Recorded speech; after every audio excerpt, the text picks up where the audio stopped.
We, at Saturday afternoon's main event, are here. I'm opening up the show this week. Peeps Nate here. And the first thing I want to say is, hey, yo, hard work pays off, dreams come true. Bad times don't last, but bad guys do. March 14th, earlier this week, we lost one of the greatest pinnacles in all of wrestling, and that is Scott Hall at the age of 63. Um, I, as well as my partner, Phenomenal One, who will join me in a little bit, we've talked about the importance of having icons in this business, how that word gets flashed around a lot. We talk about certain wrestlers here and there, people within the business that are icons. Sting, Ric Flair, Hulk Hogan, etc. The list goes on and on. Even if you go back to Nick Bockwinkel, you can go back to a lot of other wrestlers that are before our generation, before your generation. But there is a time period in that span that takes a look at where the wrestling business is. And a lot of parts of this wrestling business don't happen unless Scott Hall, who helped germinate one of the greatest factions in the history of the business, the NWO, a founding member, and Scott Hall was that person. I remember Scott Hall from as long as I've been watching wrestling. When he debuted in, he was in Florida for a little bit, but I first saw him in Jim Crockett Promotions back in the early to mid 80s. He was part of a tag team with Danny Spivey called the American Starship, and it was Eagle and Coyote. And I guess the mindset was that they were from some interplanetary area and they both were wearing fur on their boots. They looked good in the ring, but both tall, lanky guys could get in the ring and they would learn. Then you fast forward after that particular tag team, Scott Hall then went into the AWA, teamed up with the late Kurt Hennig, and won the AWA World Tag Team Championships. And they had those belts for about 6 months until they lost them. And then Scott Hall then had a small feud before he went to Florida again. And then as that germination happened, he went over to WCW, where he became the Diamond Stud. And the Diamond Stud is the progenitor character, as he was introduced with Diamond Dallas Page, that became the impetus for who he became known as, which was Razor Ramon. And that character was probably the defining character of his career. And there were so many times that you couldn't tell whether it was Razor Ramon or Scott Hall, because after the many, many years that he was in the WWF and had those tremendous matches with the 1-2-3 Kid, and then, of course, we all know the feud that he had with Shawn Michaels, which led to that ladder match that everybody knows is one of the greatest ladder matches that has ever been at WrestleMania 10 at Madison Square Garden. One of the best matches you could see. And then moving along with his friendship with the Clique, with Shawn Michaels and with Sean Waltman and with Triple H, and then Kevin Nash. And then that moving into the NWO, that faction, that edge of realism that he brought into the business is what everybody is going to remember. And of course, we know he had his demons. Lots of people do, but it's not everybody has their demons broadcast on the worldwide forum of television and the internet through the media. And he had to go through lots of bouts of that. He was able to have some good times, some bad times. He's been married and he has children that are grown. And now this is one of those times that we have to say, of all the things, a very sad, melancholy, hey yo. To Scott Hall, condolences to his family and to the many friends and family that he has touched. And of course, the fans of his that we here at Saturday Afternoon's Main Event try to entertain and talk to and then bring light to. Hopefully, this little Alvidazine and adieu to the bad guy will help move forward. He will definitely be remembered, never forgotten, and always be remembered as one of the most important figures that the business has ever seen. And with that, I will pass it over to my tag team partner. Peeps, touching tribute. Hello to everybody here at Saturday Afternoon's Main Event. Of course, it is the one, the only phenomenal one.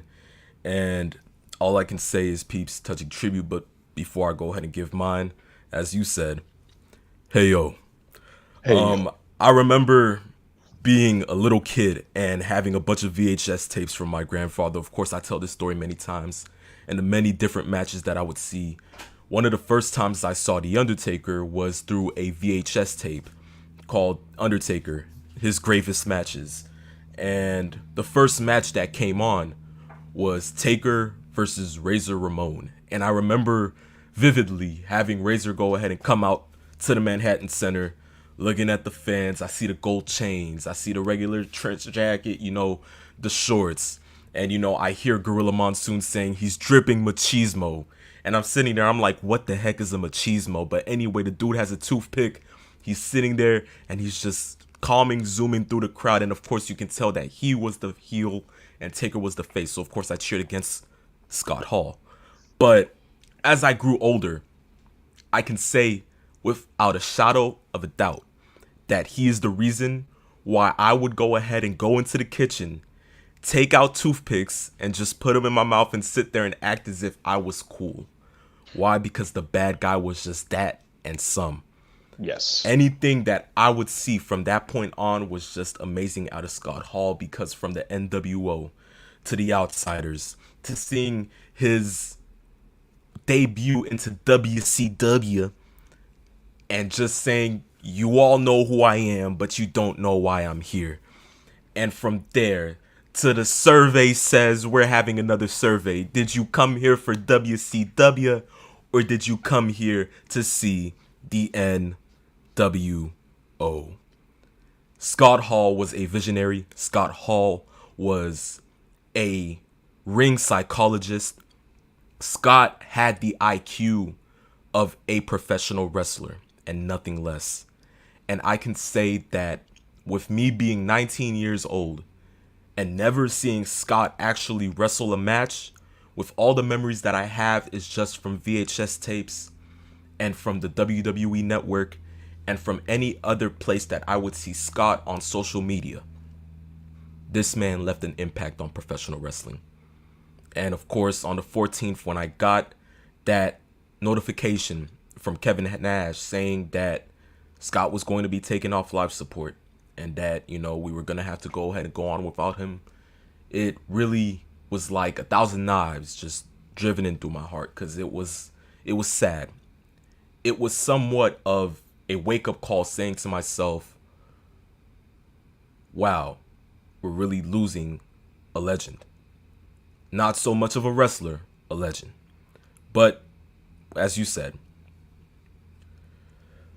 hard work pays off. Dreams come true. Bad times don't last, but bad guys do. So, without further ado, rest in peace to the one, the only, Razor Ramon, formerly known as Scott Hall. In 30 seconds, Sam will go ahead and start, so I will go ahead and kick off the timer. Don't worry, stay tuned, because episode 6 of Saturday Afternoon's Main Event is coming up next.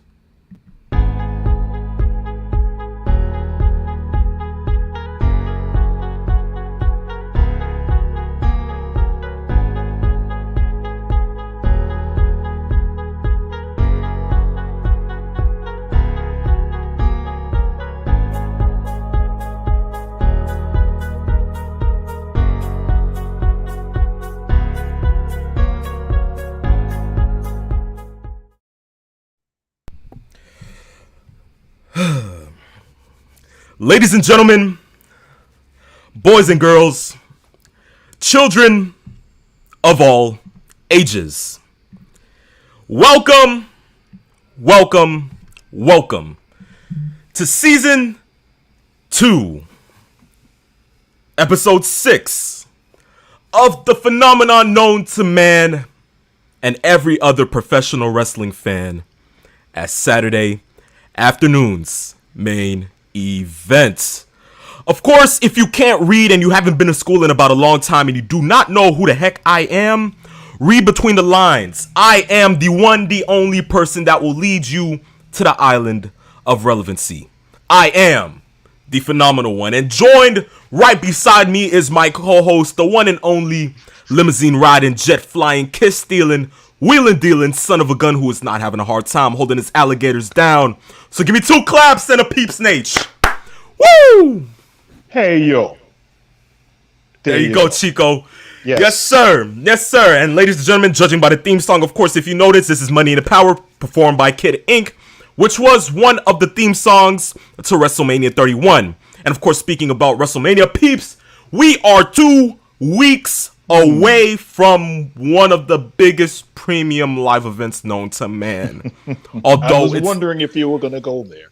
Of course, because you were wondering if I was going to say pay-per-view. Trust me, I'm trying my hardest. I'm trying my hardest not to say that. Yes. But certainly, yes, we are on the road to WrestleMania, ladies and gentlemen. And what better way to go ahead and start it off with the one, the only Saturday afternoon's main event.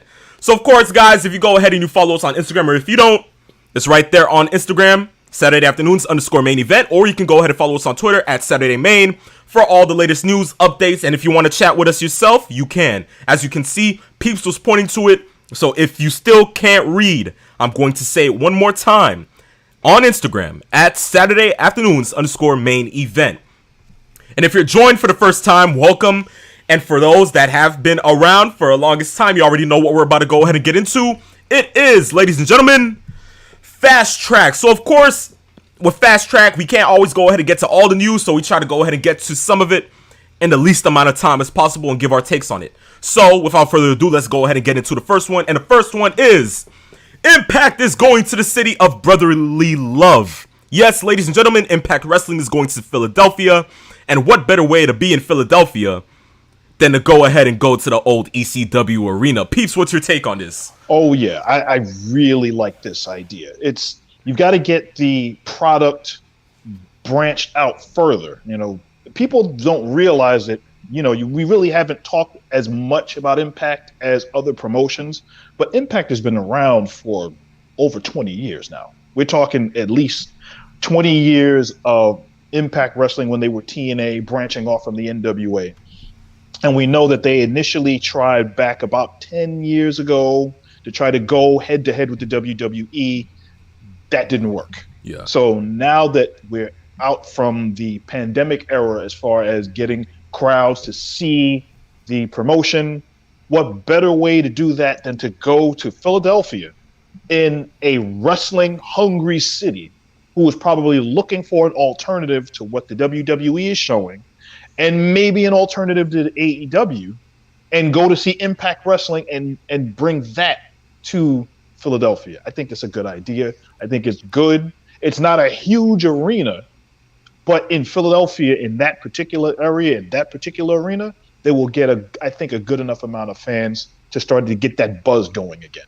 Exactly right, exactly right. And from there, we go ahead and we move into the next topic.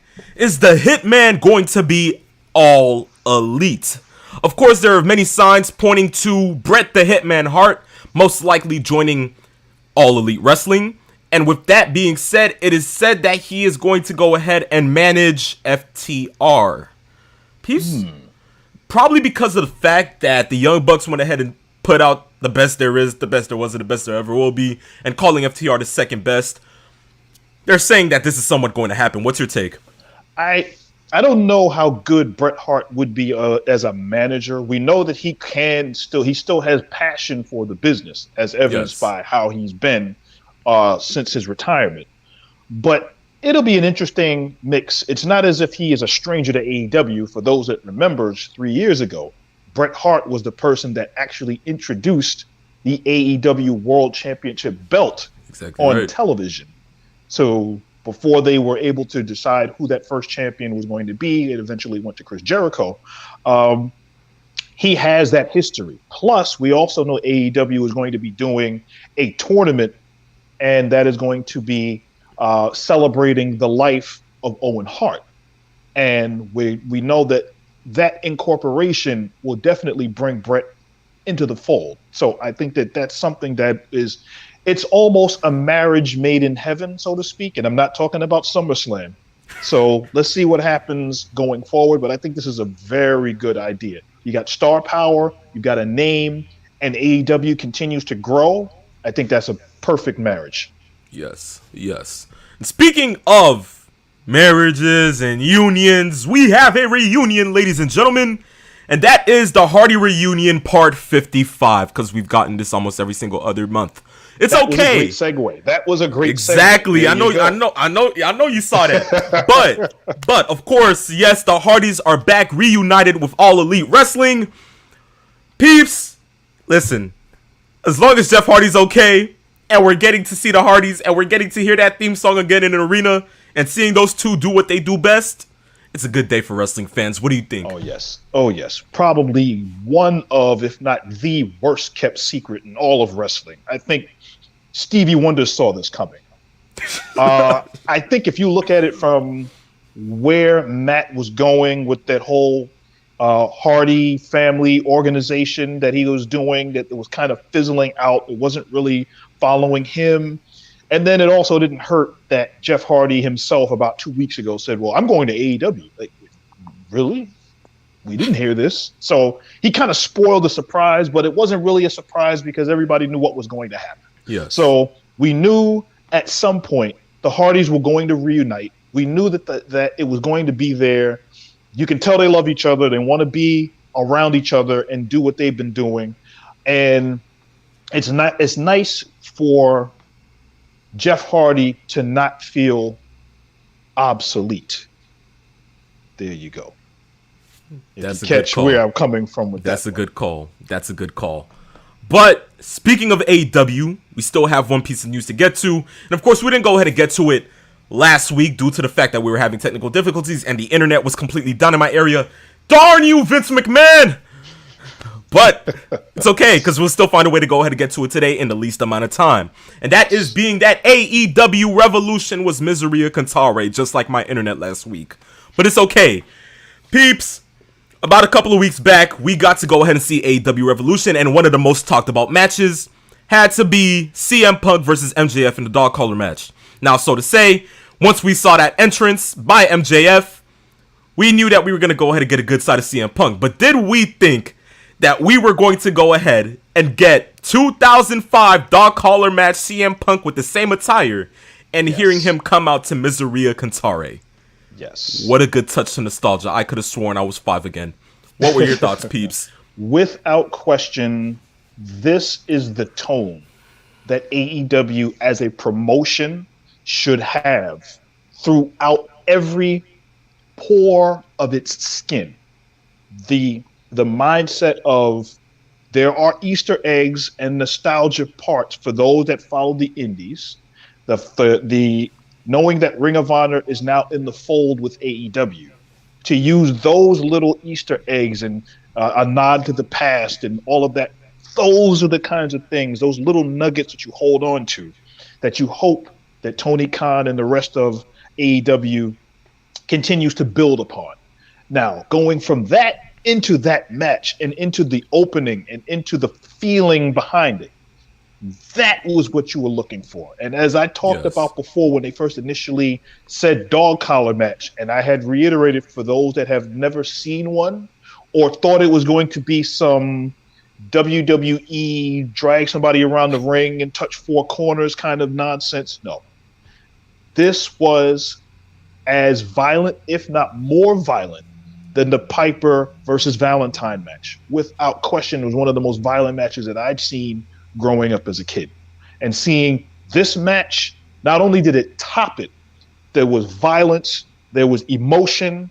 They tied together 2 storylines within one match. They ended a feud and then they started another. That's what you do in a match like this.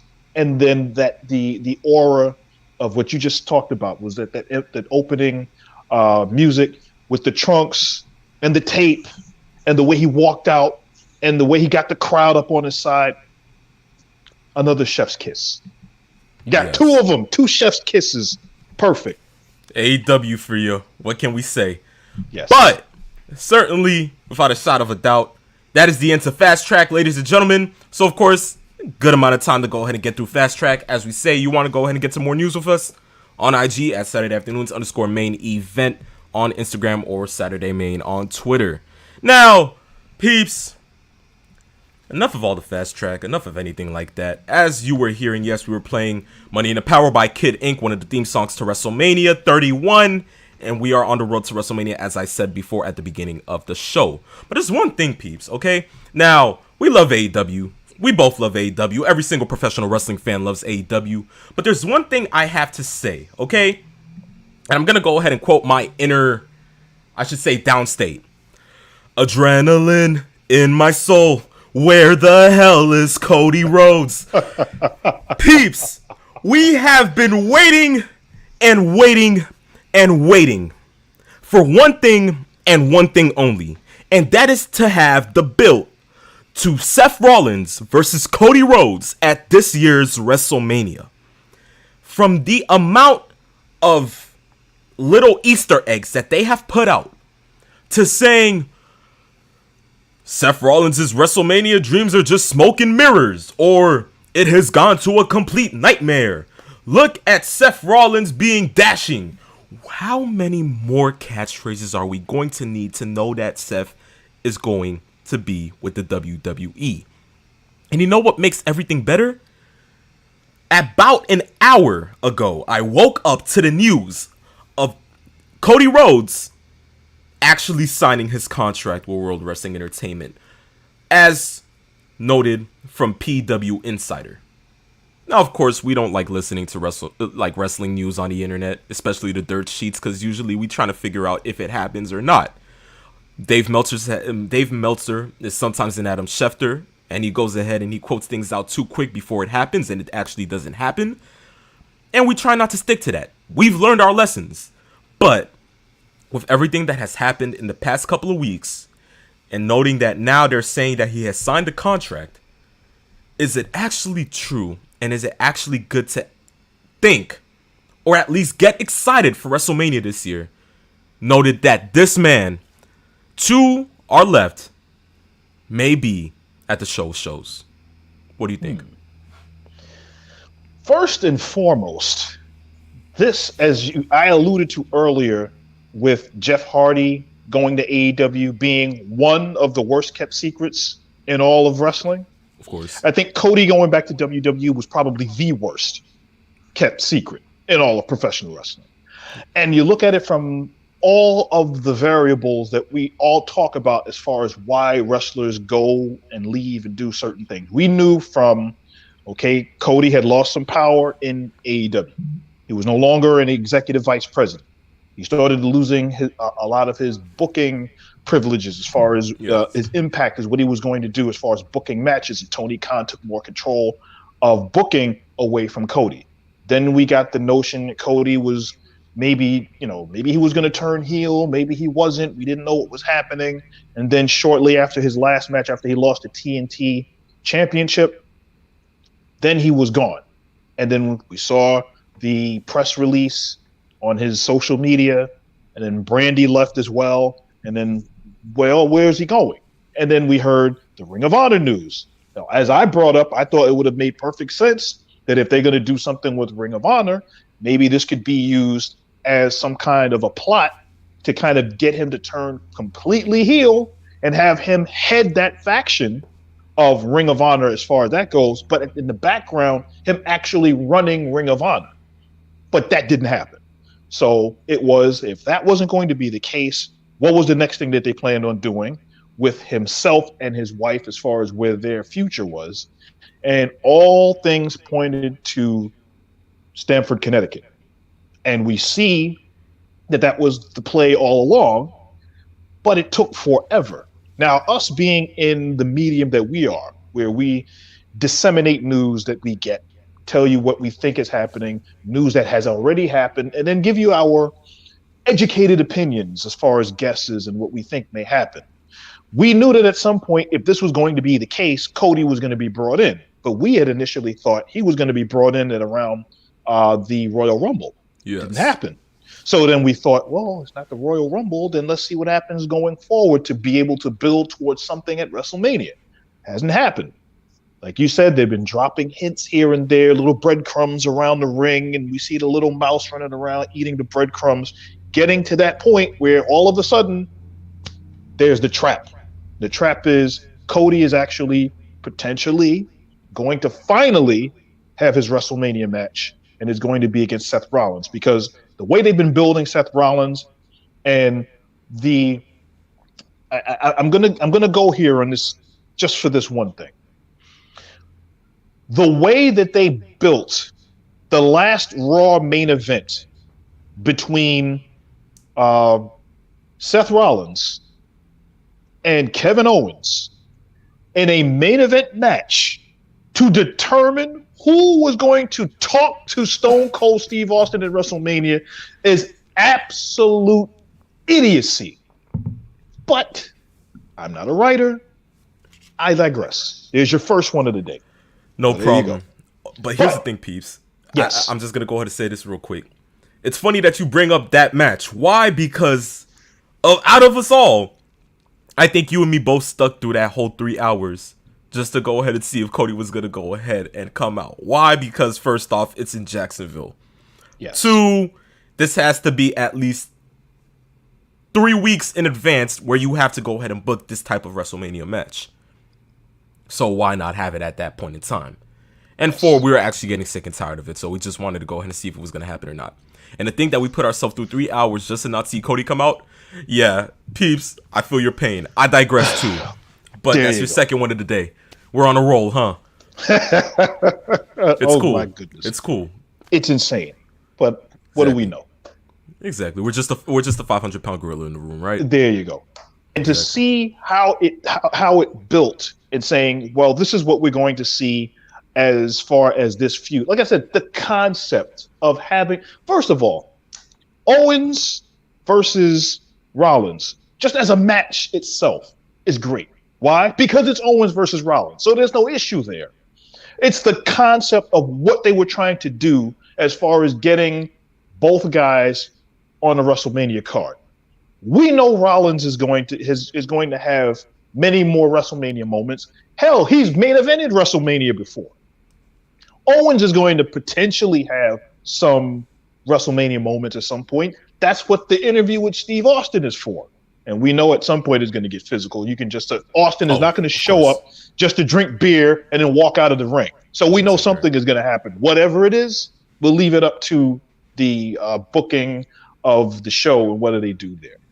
But to have Rollins potentially not have a match at WrestleMania made no sense. So obviously this was the play that they were going with to make sure that there was a match.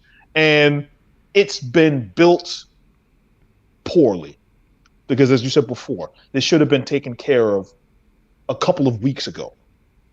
Dropping little hints here and there, okay. But they could have done that a lot longer than that. And maybe it was because they were held up with the contract negotiations. Who knows?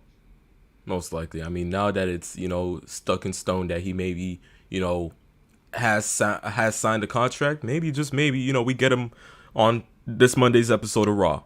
But what do we know? But funny thing is that Twitter, of course, you already know how Twitter gets, especially in the internet wrestling community, the IWC. They said that, what if we don't get Cody? What if they're just milking this to the point where we really don't get Cody? And one of the things clicked in me, of course, due to the fact that we see that Rollins is trying to go ahead and find a way to get into Mania. What if maybe, just maybe, he really didn't get his rematch clause after losing the title, a couple of years back. So, what if at WrestleMania during that, main event match with Lesnar versus Roman, we get Seth coming out with Adam Pearce and Adam Pearce announcing while both men are once again down and they get a little hint of deja vu, Rollins comes out with Adam Pearce and Pearce says that this is going to turn into a triple threat due to this reason. Hmm. As I thought, it was completely stupid. But thinking about it more, it kind of had me clicking. Peeps, what do you think about that? Would you think it's stupid too, or do you think it makes total sense? It it's I can probably almost guarantee that won't happen. Not because I'm on the inside or anything, but I don't think that that's going to happen. Of course not. I don't think. First off, and here's the one thing that we have to also get into, and that I say this with a couple of other friends of mine. We deal in logic, and the writing committee for the WWE doesn't always deal in that. And when they do deal in logic, there's only one buffer that they have to deal with, and that's Vincent Kennedy McMahon. And if he doesn't approve of it, It's it's not not gonna going to happen. happen. So I'm pretty sure that that's probably been floated around at some point in some meeting, and there's a no, we're not going to go there, pal. So So I mean, that's end all be all. So I mean, what is the percentage of Cody Rhodes at Mania this year? at this At this point, pace it's now. probably going to be 100%, I think, because it doesn't make any sense to have him signed and then keep Rollins hanging with no opponent, no involvement, and then you bring him in the day after WrestleMania. That makes no sense. Now, what if they go the route of bringing him the day of WrestleMania? Even that makes a little sense, at least to bring him in, because you Yes. have a start. First of all, WrestleMania, for as much, and I've said this before, and we talked about this off air. I said that this has probably been one of the worst builds to a WrestleMania that I can remember in recent years. And the reason why that is because Vince uses WrestleMania, the name, to sell the show. So that goes without saying. It's a almost 40-year brand. It's going to sell itself. The issue is once you've sold the name, people have to find out that it's not just a name in context alone. You've got to have content, and then you have to also have something that people are compelled to want to see. And if you don't build it enough with enough promotion behind it, even though WrestleMania sells itself, you're not going to get as many people there to see it. Now, let's be honest. We've talked about this with WrestleMania. They still haven't sold the building out. Exactly. Whereas with Ring of Honor, with AEW, their next pay-per-view is Double or Nothing in Vegas, and they've almost sold the building out. They're looking at a $1 million gate, which I don't believe they've done yet. So they're going to have to make sure that the big WrestleMania name in that big stadium in Dallas, Texas, that is there for big name events for 2 days, they have to have a sellout in both days. And a sellout meaning 70, 80,000 people, 85,000 people for 2 days. And it doesn't seem like that's the case. And the reason why, you're not building it up right. Exactly. Cody is a big name. Now, is Cody Hulk Hogan? Is Cody Roman Reigns? No. But it's still a big name. You got to sell that, promote that. They don't do that right now because Vince doesn't, he figures you don't need to. It's WrestleMania. And he got it all wrong. But once again, what are we? We're just a 500-pound gorilla in the room. We can't speak for Vince McMahon. So we Yes. just leave it at that. But all I'm saying is that in about 2 weeks, if we get to hear Kingdom by Downstate play in AT&T Stadium and see this dude come out with most likely Pharaoh and Brandy Rhodes, peeps, Yes. I'm coming off the edge of my seat and I'm jumping through the whole house and I'm going to be salivating at my television screen. Yes. Why? Because this right here is probably what the pinnacle of Seth Rollins' WrestleMania has to be. A match Yes. with Cody Rhodes. Right Not no inside the squash billion match. dollar, right inside the $1 billion phone booth, AT&T Stadium. There you go. Exactly right. And I'm telling you the truth, it better not be no squash match. I want this to be at least a good 15, 16 minutes or so. It has to be a good match. Fast paced. I know those guys can go at a fast pace. It needs to be fast paced. And something that I can enjoy. Better not be no squash match. I'm just saying that. Please don't. Vince, And let's I beg see you. how many AEW chants we get just for people that want to troll Cody Rhodes. Let's see what happens if No, that's the case. or you sold out. That would be funnier Yeah. too. You Yes. sold out chant. Yeah, that would be funny. But we just have to wait and see in 2 weeks for Mania. Yes. So we are done currently with the first half of Saturday afternoon's main event. Of course, we will come back with our questions, and then we will go into the final topic of the show. So stay tuned. Don't go anywhere. The second half of episode 6 of Saturday afternoon's main event will be coming up next.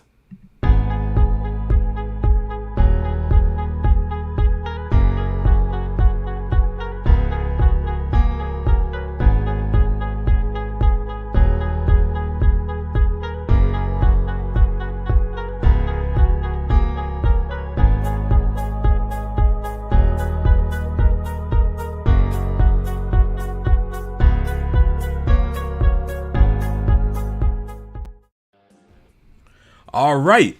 So, of course, we said that this is going to be the second half of Saturday afternoon's main event. And if you are joining us for the first time, once again, welcome.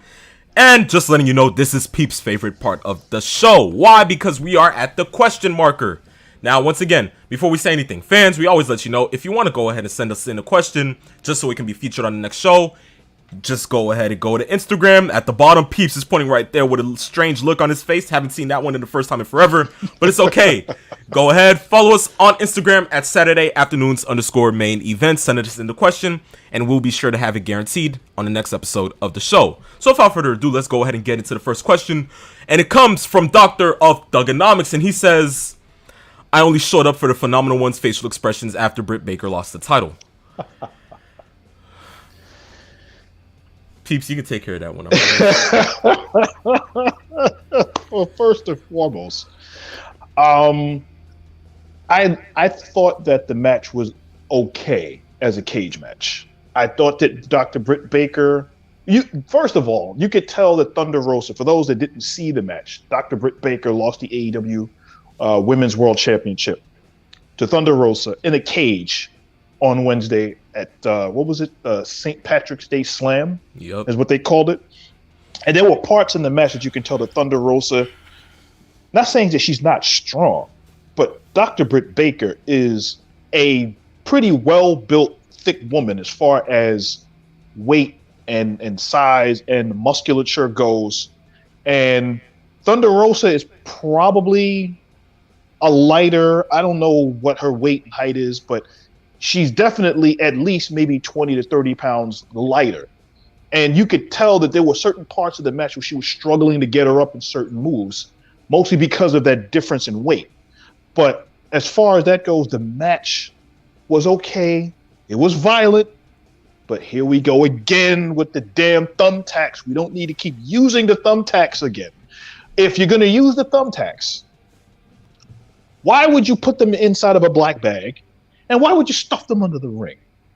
I mean, you can telegraph so many things. I mean, there was a spot in the match that made me wonder what they were doing or should have ended the match. And you'll remember this one, where toward the end, Dr. Britt grabbed like 500 chairs, put them in the corner, and stacked them up to make a little bit of a tower.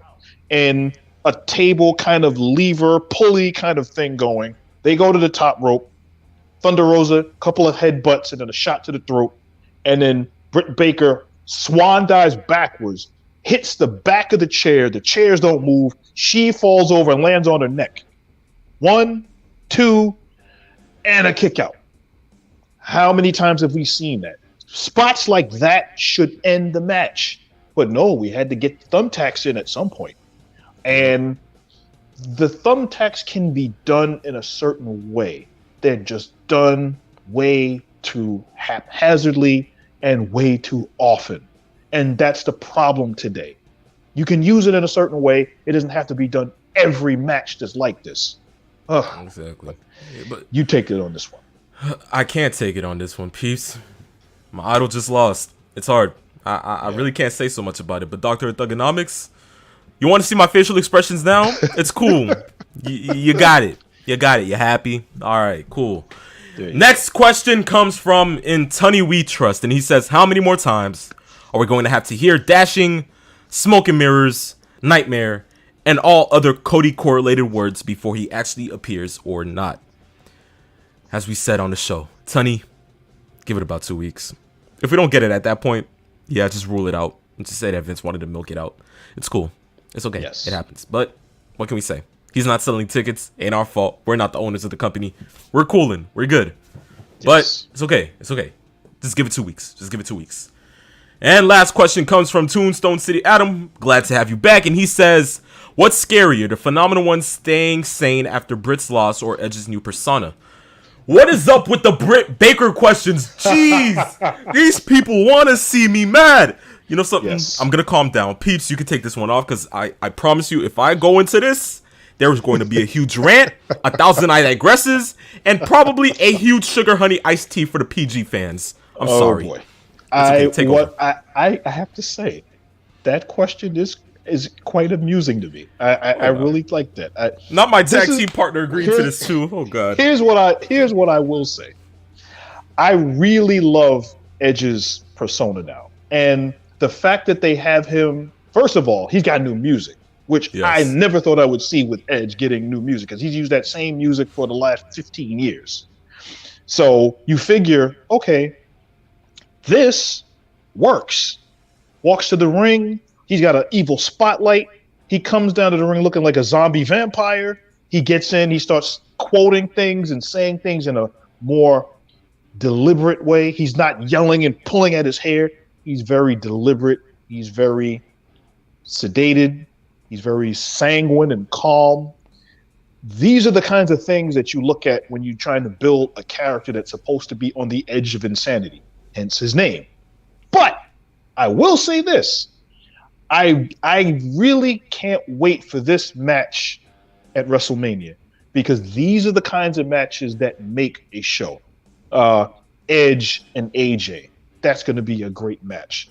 Potential Cody versus Seth Rollins. Those kinds of matches are what I look for at a WrestleMania. So this persona, I think, really works. See, and I just saved my partner's bacon so he doesn't have to talk about Britt Baker anymore. So there you go. Thank you. Why, thank you, Peeps. And this is why I have you as my tag team partner. Tombstone City Adam, kick rocks. That was a great question. Gotta give him that. That was a great question. I'll give it to him. I'll give it to him. I promise you, if I hear anything about Britt Baker for the rest of next week, I'm going livid on the next show. Just letting you know. But it's okay, because that is the end to the question, so I don't have to go through that ordeal. But guys, as we always say, if you want to go ahead and send in more questions, Instagram at Saturday Afternoons _main event. And from there, we move into the final topic of today. Womp, womp, womp. Once again, we have to get into this. And this is Dynamite was off the chain. And no, we are not getting into Britt Baker. For those that are probably in the chat asking, or those that are looking on right now, you know something? Okay, why the heck not? Yes, we're getting into Britt Baker. Jeez. But we're not going to go ahead and stay sticking onto this, okay? What we're going to say is that Dynamite was pretty good. Why? Because now we actually see that MJF has turned on Wardlow. We haven't seen CM Punk yet, but we know he may go ahead and show up in the next couple of days or so. Maybe for a match against Bryan Danielson or Jon Moxley. Something closer to that edge. Hence the last question, but no pun intended. What we're trying to say is that Dynamite was pretty good. And I have to say, peeps, the in-ring psychology of this match was it was good. The thumbtacks, as you said, no need for it.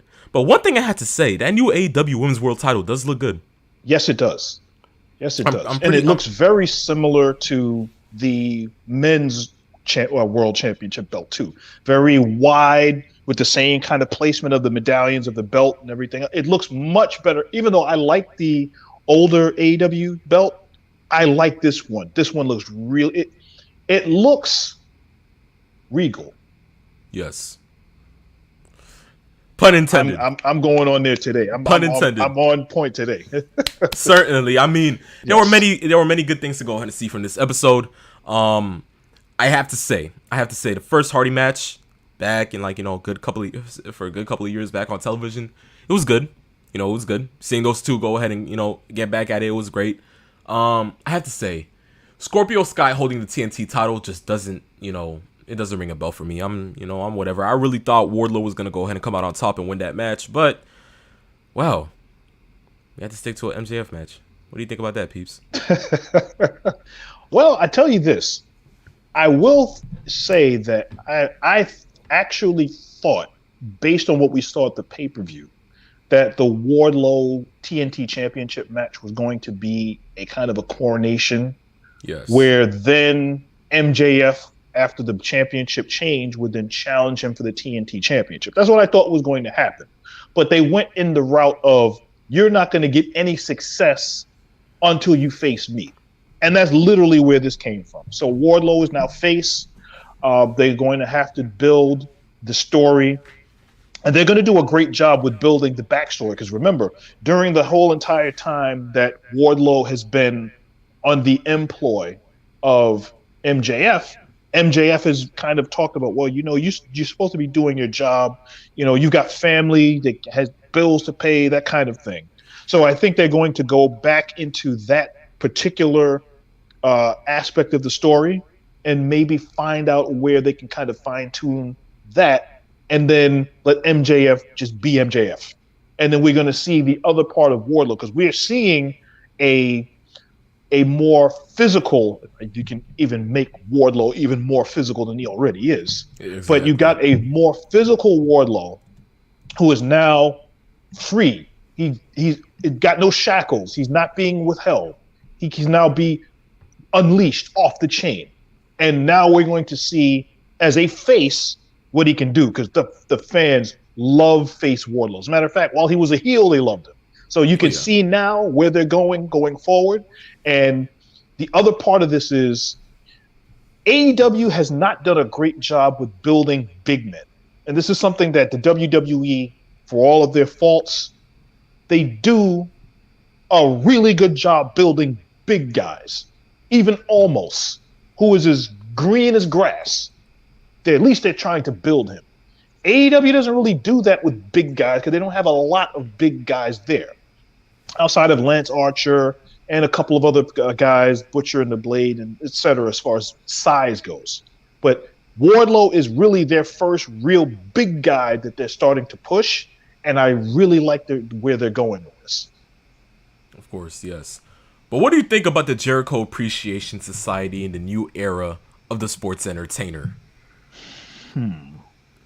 Well, I see this is all a shot of Jericho reimagining himself, of course, being a heel, but also taking a subtle dig at the way the professional wrestling business is, and maybe taking a subtle dig at the WWE too, and all in the same breath. I think that if you notice, the second he said sports entertainment, the fans booed him into the Stone Ages. So that's what he was looking for, because he knows true wrestling fans hate sports entertainment. They want wrestling. Wrestling is not a dirty word.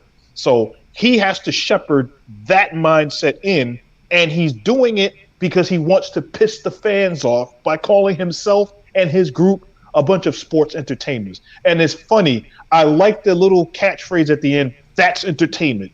That is literally taking a rosebud and sticking the thorn right in somebody's butt. That's what he's doing. That's all it is. The only other thing now that he has to do is pour alcohol all over the cut to further irritate it. And there you go. Jericho for you, right? Yes. But I have to say, we are going to get the Hardys versus Darby Allin and Sting. And no, for anybody that is probably thinking this will not be another episode of Victory Road from 2010. Okay? But we finally go ahead and get to see that Hardy Sting face off that we probably wanted to see in a long time and forever. What do you think about this, peeps? Interesting. It's kind of like full circle. That Victory Road, I saw that pay-per-view, and I saw when the audible was called by Eric Bischoff, who was running Impact at the time as far as the head booker goes. And knowing that Jeff Hardy was not himself, and you could tell that Sting said in to this day, one of the worst matches he's ever been a part of. So to see that Jeff Hardy is not in that same mindset that he was 10, 12 years ago. And to also know that, guess what? I'm in a better place with my brother in a different promotion where I am appreciated, which he stated himself through an interview just a couple days ago. He feels appreciated now. He's more motivated now. And you've got Darby Allin, who is literally a walking, talking daredevil. He is literally Evil Knievel in a skateboarder's body. Yes. And we'll see how that works. And then Sting, I don't know where he's siphoning the fountain of youth. The man is 62 years old and he's jumping off through tables. Ramps into tables. I mean, the only thing he hasn't done is an acai corkscrew moonsault off the top of a balcony somewhere through a DDT and then jump in the air and do something like that. It's the only thing he hasn't done yet. But give it some time. He just might actually surprise us. I mean, he's not a current version of New Jack. Rest in peace, Gangsta's Paradise itself. Oh, yes. But I mean, until we see him jumping from the rafters without an actual harness holding him and actually jumping into a table, Sting is not immortal to me yet. But I believe he's bionic. Yes, there you go. That's the right word to use. But yes, we're gonna go ahead and finally get to see that match, a good tag team match like that. I'm certainly looking forward to it. Sting is defying all odds. Darby Allin is amazing, just a miniature version of Jeff Hardy, and Jeff Hardy's back with his brother in the right time space. It's great. It's great. We're gonna be looking forward to something good. But I have to say, peeps, I really do have to say that the beginning of the show, it was a pretty good match. I'm gonna give it that. Hangman Adam Page and Jurassic Express versus Adam Cole and Red Dragon. Although, you had Jim Ross criticizing officiating almost half the time. The match was pretty solid. What do you think?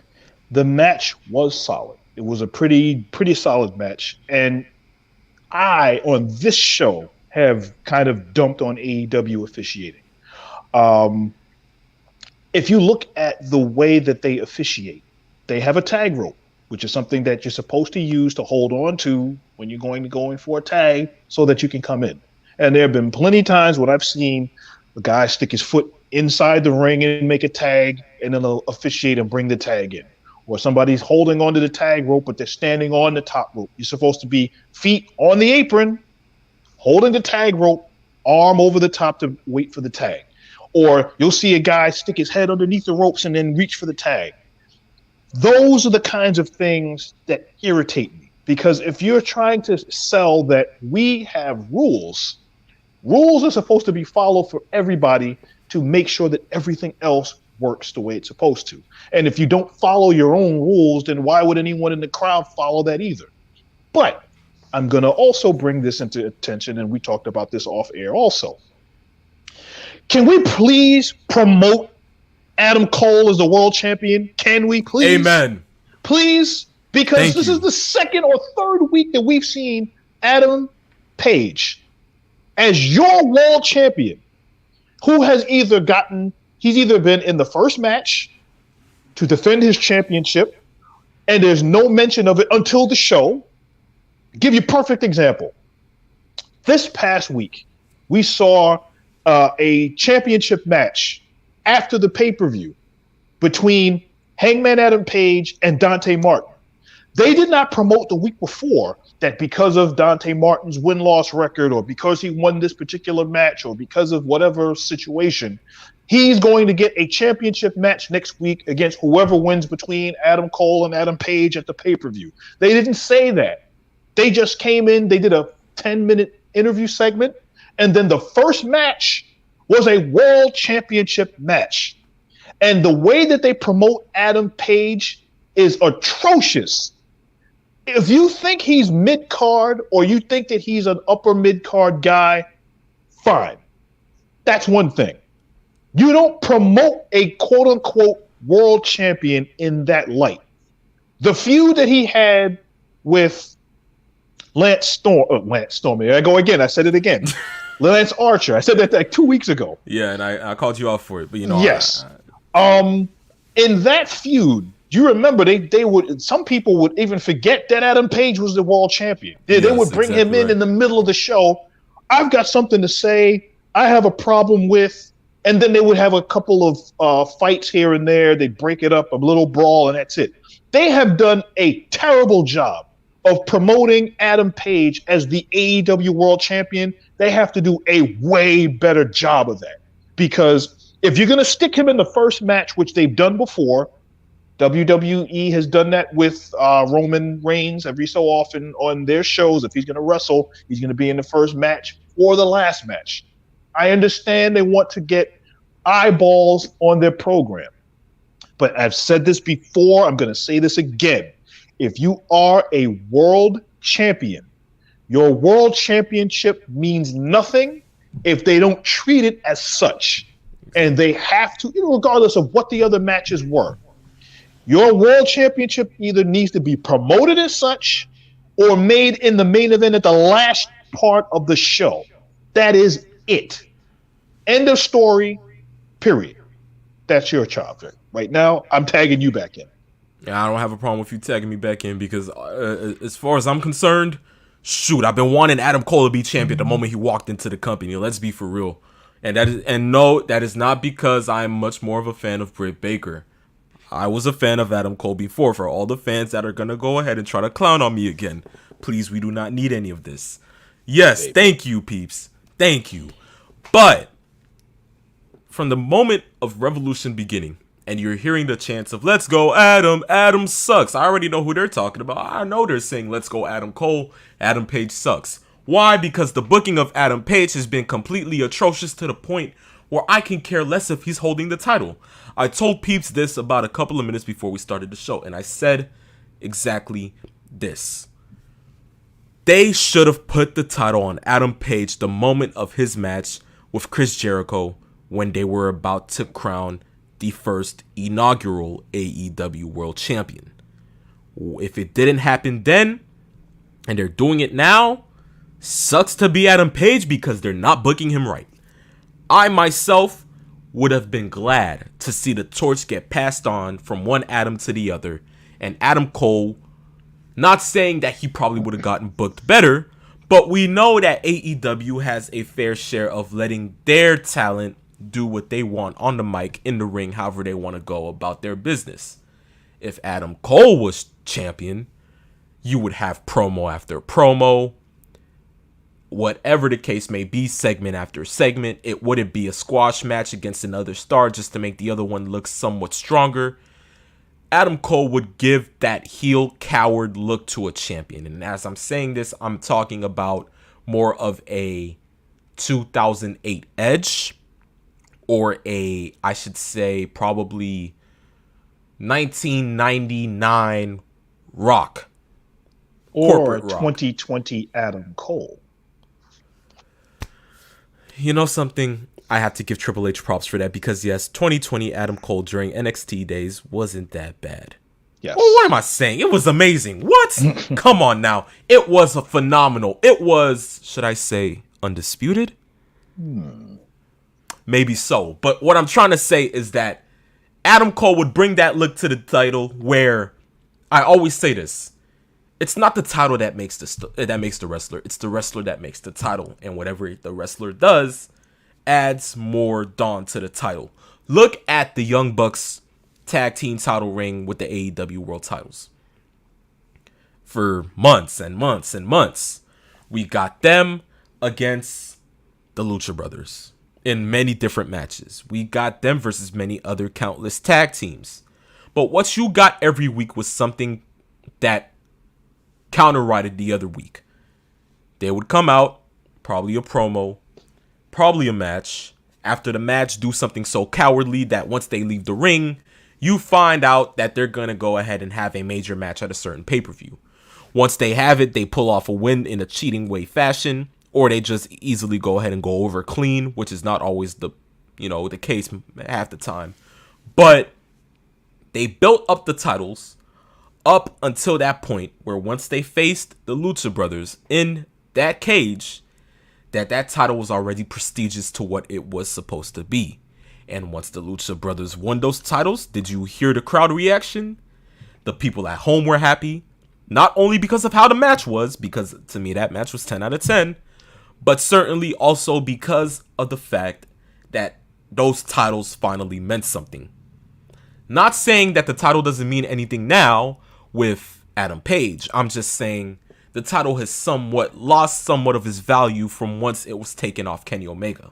And that's mostly because they promoted it as such. That's the problem. If Page is a world champion, let's really call it what it is.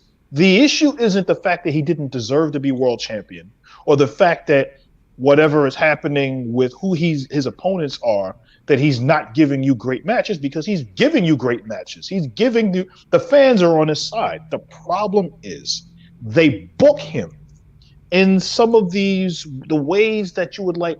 Well, I have a friend of mine that didn't even remember that Adam Page was the world champion. And it's like, yeah, well, and I would tell him, yeah, Adam Page is going to have a title match. That's who the champion is? I completely forgot. And it's like, this is what is about. AEW has a lot of good things going for it. They also have a lot of bad things going for it.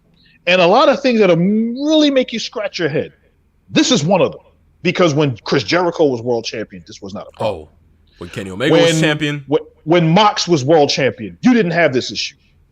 When Kenny Omega was world champion, you didn't have this issue. We get now to the 4th AEW world champion, and they don't remember how to book this guy? I mean, the matches that he's had with Bryan Danielson, and the match that he had last week in that trios tag match, and then the week prior with Dante Martin, those were really good matches. Yep. The problem is they didn't promote it as such. And if you're trying to get eyeballs to the show and let people know who's wrestling and, oh, wait a minute, this is the world champion of this promotion? Oh, let me go ahead and get some popcorn and something to drink, and let me go ahead and enjoy this. They didn't tell you that they was even going to have a title match. I didn't even know it was going to be a title match until they announced it. That is not how you book a world champion on any show. And it doesn't make a difference if it's WWE, if it's Impact, if it's GCW, if it's MLW. It doesn't matter where it is. The world champion is supposed to be the most important wrestler, business-wise, eyeball-wise, as far as getting tickets sold, butts in seats, merchandising. And if you don't think that person is world championship material and you don't promote him as such, put it on somebody who you think it will. That's all I'm saying. And I mean, Adam Cole. They have to do better by Adam Page, because as we've seen and we've talked about before, we've seen mid-card guys get a championship and then get put in that main event roster. And it makes you as the wrestling fan so, wow, I never thought I would ever see this guy in the main event. I'll give you a perfect example. Has anyone in this lifetime of watching wrestling has ever thought that The Miz was a main eventer at WrestleMania? I want you to answer that question with no disrespect to The Miz, but did anyone look at The Miz and say, you know what? That's the main eventer at WrestleMania? No. You know why? Because he was WWE champion going into a match against John Cena. Not only was he booked as the champ, he won the main event as the champ. I'm sure Miz doesn't remember because he had a hellified concussion during that match after he got cracked on his head after he hit the concrete. Yep. But what I'm saying is, you book for the championship, whether it's a mid-carder or not. And in some instances, when CM Punk was WWE champion, they did the same thing. Because how many times did he main event a major pay-per-view in that year that he was WWE champion? I rest my case. There you go. Well, I mean, peeps. Nevertheless, Dynamite was okay. I'm still waiting for Adam Cole to go ahead and get his rematch for that title because I want to see him with the title on his waist. But for wrestling fans, it's okay. We'll get our chances. Almost in anything that we talked about today, we will get our shots at looking at something great. And truth be told, wrestling has had a lot going for it this month. We enjoyed it a lot. There were ups or downs. It still has a good, couple of weeks left to go ahead and enjoy this thing. And with WrestleMania in the driver's seat, looking ahead, we're looking at probably that good of a good two day weekend type show Although that I still don't understand why it has to be 2 nights. I digress. That's the third one, I think. Yes, it is. But nevertheless, as wrestling fans, we're okay with what we enjoy. But guys, certainly this marks the end to season 2, episode 6 of the phenomenon known as Saturday Afternoon's Main Event. Of course, we thank you guys for going ahead and sitting down with us just so we can go ahead and give you laughs, good times, and all the wrestling news possible. But guys, trust me, keep in mind one thing: we are all a community. We all enjoy the interaction. We all enjoy professional wrestling as a whole. And you guys are almost like family members that we don't even know the half of. Why? Because we all have one thing in common, and that is the great, glorious, wonderful, undisputed sport of professional wrestling. But guys, trust me, this wouldn't be possible without you guys. Never had, never would be.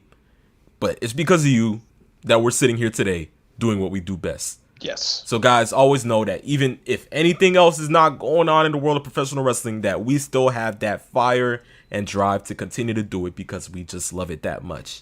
And that just goes to say what the late, great Scott Hall would go ahead and say, especially in his last final Hall of Fame statement. Hard work pays off, dreams come true, bad times don't last, but bad guys do. Trust me, if I had a toothpick, I would have just taken it out and just like flicked it at the camera. But that works. That works. How about just that? fling the pen. Just fling the pen. It works too. But certainly on this episode of Saturday Afternoon's Main Event, it is I, the phenomenal one, And I, the peeps Nate. We came. We saw. And in the words of Paul Heyman, we conquered. Yes, sir, ladies and gentlemen, we conquered. See you next week for episode 7. It is the wonderful peeps Nate and the one, the only, phenomenal one signing off. Farewell, peace, and love. Goodbye.